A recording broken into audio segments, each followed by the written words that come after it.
tuuffadhe. Suma sin tuuffadhe.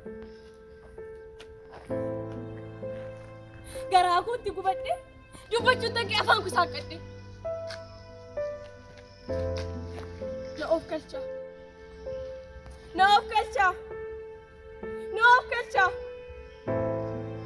Of tuuffadhe insi tuuffachuutti ka'e. Nan tuuffadhe dhaloota ammaa isin keessa hin jirtan warri gamnaa. Tuuffadheera warra gaheessa abdii keenya dargaggeessa. Otoo siin jedhamu bayeessa gaheessi dubbii micciiraa wayii dargaggeessa sadhiiraa.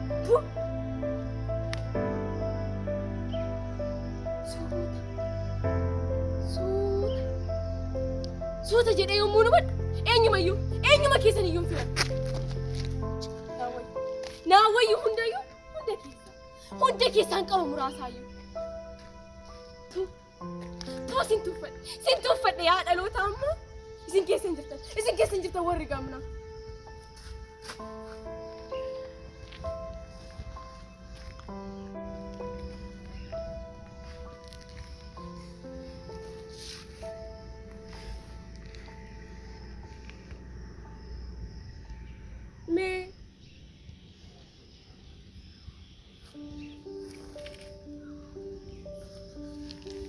Meenan gaafa dhoorra hubataa. Haayilee fidaan utoo ka'ee nutti dubbata. Akka tasaa osoo nutti dhufee nu bira hin darbu laata. Tuu jedhee nu tufee.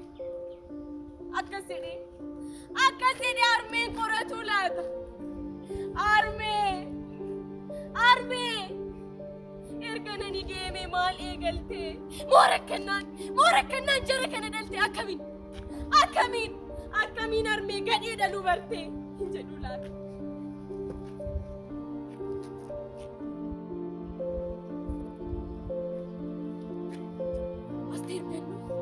Asteer gannoos osoo deebitee galtee nutti dubbachuu saalfatte akkana hin jettu.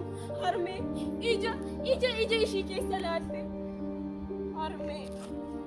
Harmee gurra amaaf baay'istee goota muraasa dhaluu dhiistee. Namanitti jedhuun dhabe. Namanitti dubbadhuun dhabe yaa firaa. Harmee abbaan gammachiise eessa jira? Meerre eessa jira abbaan gammachiise? Hin jettuu laata. Goobalaan otoo ol ka'ee maal hojjaan ol ka'aa dachee koo tafariitu wal ga'aa jedha ol of qaqqabaa. Silaa eekeraatu nutti iyyaa akkamiin ofiin jennee abbaa biyyaa.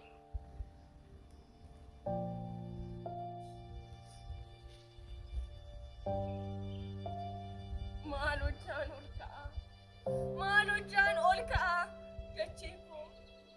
dachee koo tafariitu wal ka'aa jedha taaddeen tasa osoo biyyoo keessaa ol ka'ee. Yaa ana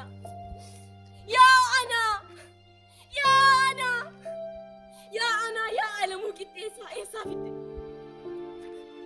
fidde dhaloota akka fixeessaa. Meerre eessa jiru jaallee wagoo kaleessaa. Eessa jira waldaan mancaaftuu lama. Maaloo natti himaa yaa namaa. Gaaffii akka kanaa amman gaafadhu. Tuu jedheetu feermii koo baafadhu. Sin tuuffadhe. Eeyyee suma sin tuuffadhe yaa dhalootaa. Isin keessa hin jirtu warri gamnaa. Kan si tuuffate ana miti bara.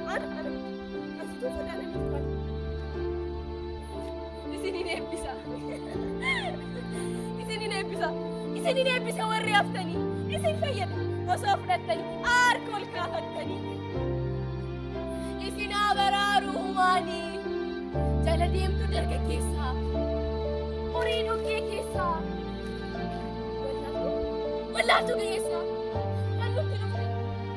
Kan nutti dhufte akka magariisa.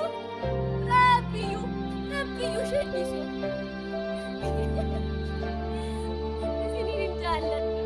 Isinin jaalladha warri haftanii. Oromiyaan waan ta'eef ammallee isinin abdii qabdi isheenii.